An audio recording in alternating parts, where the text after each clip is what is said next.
नमस्कार, श्री स्वामी समर्थ. तुमच्या सगळ्यांचं मी आपल्या चॅनलमध्ये पुन्हा एकदा खूप खूप मनापासून स्वागत करते. आज आहे स्वामी महाराजांची पुण्यतिथी आणि पुण्यतिथीच्या निमित्तानं मी काय काय केलेलं आहे हे मी तुम्हाला या व्लॉगमध्ये शेअर करणार आहे. तर आजच्या स्वामी पुण्यतिथीच्या दिवशी आपण काय काय सेवा करायच्या आहेत त्या मी तुम्हाला या आधीच्या व्हिडिओमध्ये सांगितलं होतं की आपल्याला जर का तुम्हाला सप्ताहामध्ये गुरुचरित्र पारायण करायला जमलेलं नसेल किंवा स्वामीचरित्र सारामृत करायला पारायण जमलेलं नसेल तर तुम्ही आजच्या दिवशी करू शकता.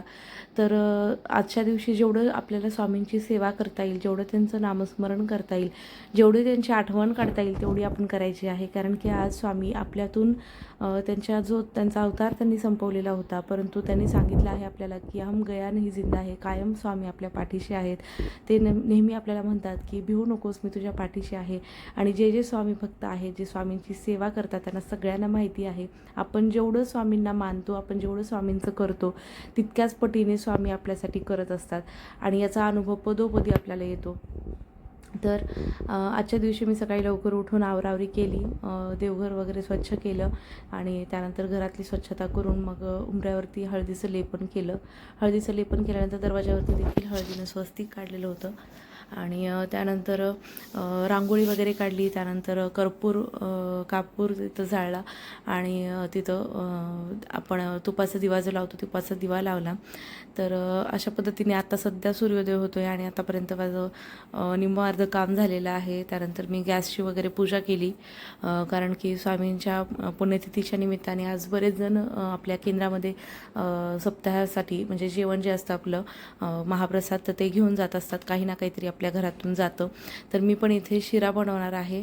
तर मी कालच्या व्हिडिओमध्ये तुम्हाला सांगितलं होतं की मी नक्की अजून काहीच ठरवलेलं नाही आहे. जर झालं तर मग घरूनच करायचं, नाही तर मग विकतचं काहीतरी मी मिठाई वगैरे घेणार होते, पण म्हटलं आता शिराच करावा, कारण की नैवेद्यासाठी घरी पण करता येईल आणि मग केंद्रामध्ये पण शिरा असतो तर शिरा देता येईल. आणि त्याच्यानंतर पुरण वगैरे काही मला शक्य नव्हतं तेवढं सकाळी लवकर करून, त्याच्यामुळे मी शिरा केला.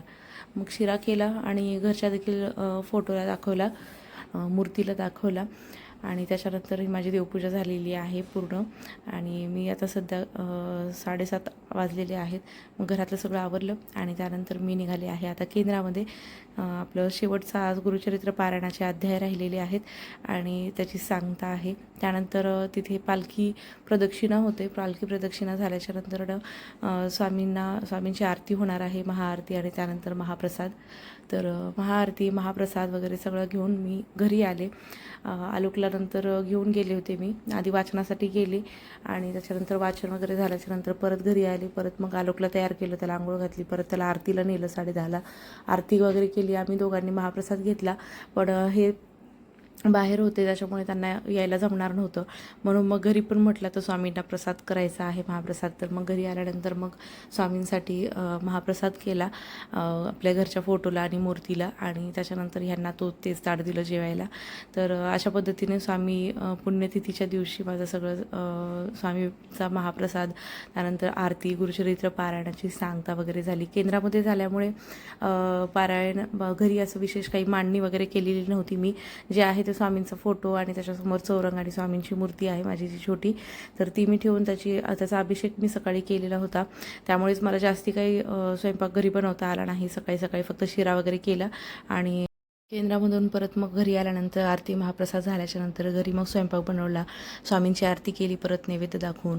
आणि हे केंद्रातले काही फोटोज आहेत जे आमच्या केंद्रातल्या ग्रुपवरती होते, मी तुमच्यासोबत शेअर करते आहे. आणि अशा पद्धतीने केंद्रामध्ये माझं गुरुचरित्र पारायण पूर्ण झालं. संपूर्ण पारायण ते कुठलाही अडथळा न येता पूर्ण झालं माझं आणि स्वामींनी माझ्याकडून गुरुचरित्र पारायण पहिल्यांदाच सप्ताहामधलं करून घेतलं.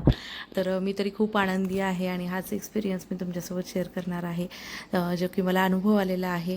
तर अनुभवाचा व्हिडिओ मी तुम्हाला पुढच्या व्हिडिओमध्ये सांगेन की मला कुठला अनुभव आला गुरुचरित्र पारायण करताना. तर व्हिडिओ आवडला असेल नक्की लाईक करा आणि अशा स्वामींच्या रिलेटेड व्हिडिओ बघण्यासाठी सबस्क्राईब करा. श्री स्वामी समर्थ.